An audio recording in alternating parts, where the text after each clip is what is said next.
Stand by for action. Welcome to Dogsthorpe Infant School Launchpad. This is your captain speaking. We've been cleared for departure. Okay, Eddie, start the countdown. 5, 4, 3, 2, 1. Let's go.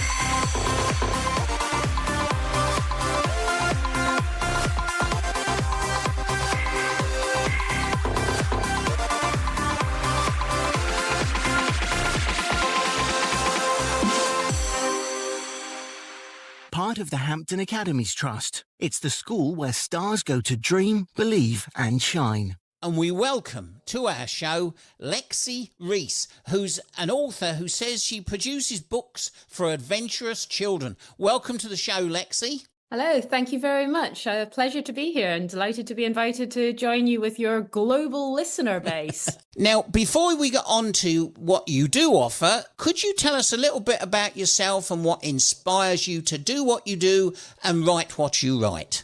I grew up in the Scottish Highlands on a farm on the Scottish Highlands, and I love being outside. You know, being up in the hills makes my heart sing.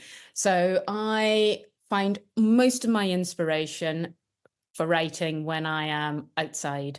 So my first series of books were written all by the sea, either sitting by the sea or, when I was on holiday, bobbing around on boats, anything like that. So it's not going to surprise you that there was a lot of water and a lot of sailing in that particular series. But I do, whatever I'm writing, most of my books are activity books. I still, do almost all the first drafts sitting outside, which is a bit weird because it means I do more writing in the summer and I do more editing in the winter because obviously my fingers get a bit cold in the winter. My inspiration's always outside. So you've produced these wonderful activity books. Do you want to share a bit about your books and about what you offer the schools and parents that are listening? Yeah, so because most of my books are activity books, and my best-selling book by quite some margin is actually a creative writing skills. It's imaginatively called Creative Writing Skills. So it's just packed with lots and lots of activities. It's aimed at Key Stage 2 primarily, so sort of 7 to 11-year-olds in UK terms. It came about because I used to be a trustee of a children's educational charity where we worked on putting a lot of programmes into schools to, supplement the curriculum, the cross-curricular, co-curricular. And I just wanted something that was a bit broader. So I started putting together this activity book. And because I'd done quite a lot of work in schools, I had a good understanding of what the kids liked and what they enjoyed and what the fun bits of workshops were. And I'd seen many, many providers come into schools and do workshops. And I'd worked with providers to develop programs to bring into schools. And then I thought, you know what, I could just do this myself because I really, really love it. I absolutely love being in schools and working with the kids and just seeing, what they come up with. So I started offering some workshops alongside, and I'm with an agency who booked me out for school visits, or schools book me direct. And that's just, what I love doing. So I'll start off with a typical day would be, I go in, I start off, I do an assembly. That's usually whole school. So they're all junior schools, primary schools. And then I tend to do workshops with the Key Stage 2 pupils. So, years 4, 5, 6, 3 to 6, depending on what the school wants. And I tailor it. So, if the schools tell me that they want to work on newspaper writing, then I will design workshops that build on newspaper writing. Or if they want to work on, I've done a couple of collaborative writing projects where, receptions start off with coming up with characters, and then it gets passed up through the year group families, and with the story being built on all the way through. That's super fun to do. Exhausting because you never know where it's going. And great fun. I did that in Madrid. The British School in Madrid was the last time I ran that, and that school is massive. It was a sixth form entry, so sixth form. Gosh. So it was absolutely huge. What was the age of the youngest children? So that was, well, it all went right the way through. But I was working with years 3, 4, 5, and then there was other authors doing other age groups. And we were all there for a full week. It was an amazing experience, but that's by far the biggest school that I've ever worked with. Six forms going in is big.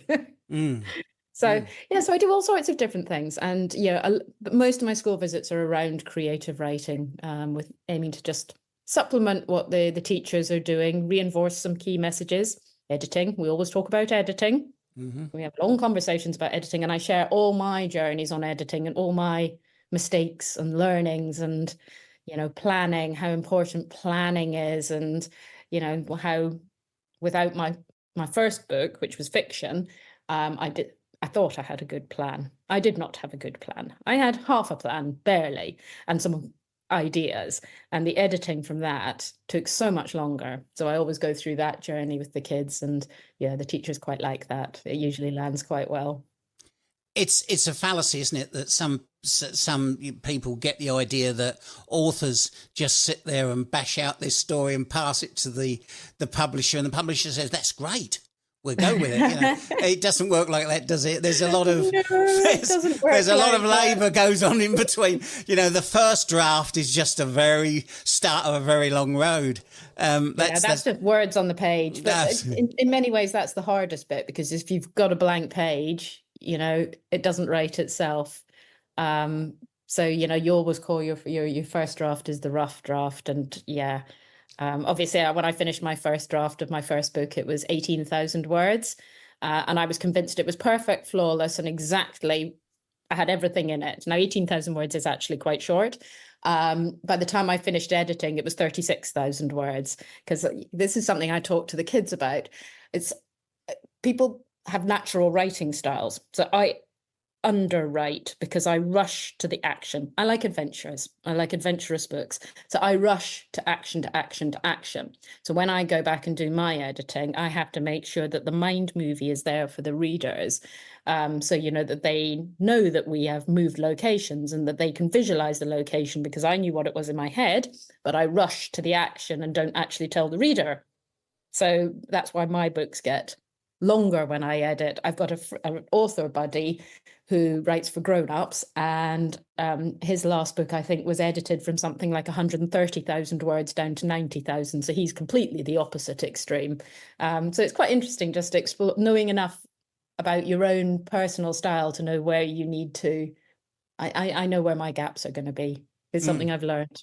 So my creative writing ones are structured around very set skills, and there are sections around descriptions, and obviously when I do workshops, that creation of the mind movie, I call it the mind movie, because obviously if you watched a movie in real life, I don't need to tell you that the forest is dark and scary or light and sunny and filled with fairies. It's kind of obvious which it is, but if you don't tell the reader, they need that mind movie so that they picture the right forest. The activities are all structured around building the skills to make your story writing stronger. And then obviously when I go into the workshops, it's a much deeper dive into whichever area the school wants to focus on, whether it's the planning side or whether it's, the descriptions or whatever bit they want to focus on. We have parents who homeschool their children for one reason or another, who listen in on the show, and they often text me and say, don't forget us. Are these the sorts of books that perhaps a parent who homeschools could use? Yeah, 100%. I mean, they're curriculum aligned, but also I do workshops with homeschool groups. So quite often, I've got friends that have homeschooled their own children for various reasons, and very, very successfully. So a huge fan of homeschooling, and I've worked with groups of homeschool children, but just in the same way. I mean, online, rather than physically in person, because they tend to be not quite so close to my home.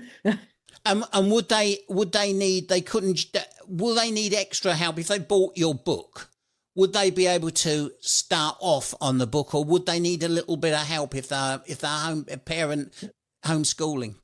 The books are completely standalone, so you could literally pick up the book. My creative writing skills, or the other writing based one I've got is called Wicked Writing Skills. So creative writing skill goes through the focus of fictional writing, and Wicked Writing skills goes through the what I call non-fictional. So in other words, recounts, newspaper reporting, marketing type adverts. If you're doing posters, that kind of type of writing. So I call it non-fiction, but obviously it's fictional because it's coming from your head.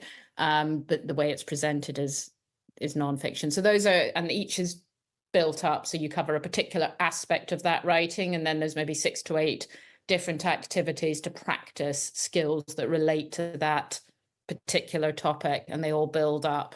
So so they're completely standalone. Well, that's great. That's fantastic. Now, you mentioned that you go into schools. Whereabouts are you based? Because obviously there's going to be a cost of travel, etc. So for people who are listening, whereabouts are you based? So I'm based in the south coast of England. So I tend to, my agency will book me. As I said, I was in a school in Madrid, but most of the school visits I do are London, south coast, southeast, sort of along, and anywhere in sort of that southeast patch of London, southeast patch of the UK and London. And would you consider doing virtual, or don't you I do virtual where schools want it. Obviously during COVID, we all had to do quite. All the visits were virtual, and the agency I was with booked me for lots during that. Schools have tended to, the ones I work with have tended to go back to in person, but I did still do the occasional virtual one, and then they work well. They work well. Brilliant. Well, thank you for your time and sharing what you offer. Folks, if you want to get hold of these books, let's find out where we can get them from. Where can we get them from, Lexi? Well, anywhere that you can order books. Right, brilliant. Obviously, bookshops in person. They're all on Amazon, of course. Yeah. And if you want signed copies, you can usually just reach out for me, and I will sign a copy and post it off to you. So I think I've got on my website, there should be pages where you can order books directly. When I go into schools, obviously I will bring and sign books so that Sure.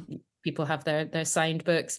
But it's pretty easy to find me. I'm on all the social media platforms. Well, I've moved away from Twitter since it became X, and I've using Instagram a lot more, and Facebook.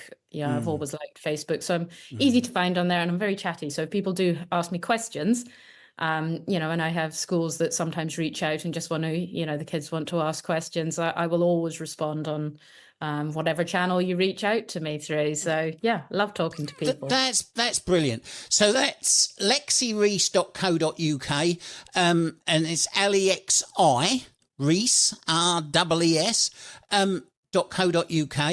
Don't worry if you missed that. All of the details will be in the text of the podcast. So all you got to do, folks, if you double click on the podcast you're listening to, the text will open up and it will give you're just one click away from Lexi. Get in touch with her. And who knows, you should get into your school, get your children writing. Creative writing is the way forward. It's the way that we can unlock the children's imaginations. Poetry, reading and writing is the way forward. If we're going to build the whole child, let's start with creative writing. Lexi, thank you for your time today. An absolute pleasure. Thanks so much for having me.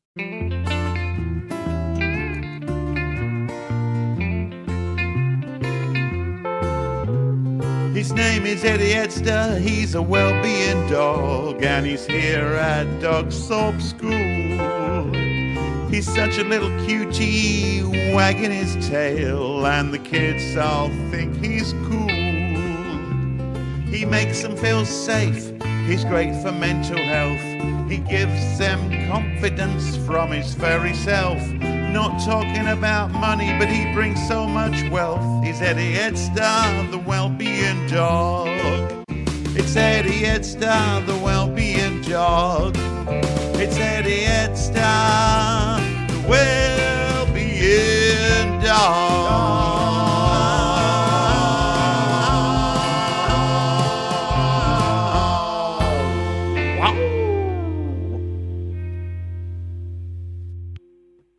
You have been listening to the Dogsthorpe Infant School podcast. Join Captain Dave and his co-pilot Eddie Edster, the well-being dog, on another Launchpad soon. Until then, always remember to be kind, be respectful, and most of all, dream, believe, and shine.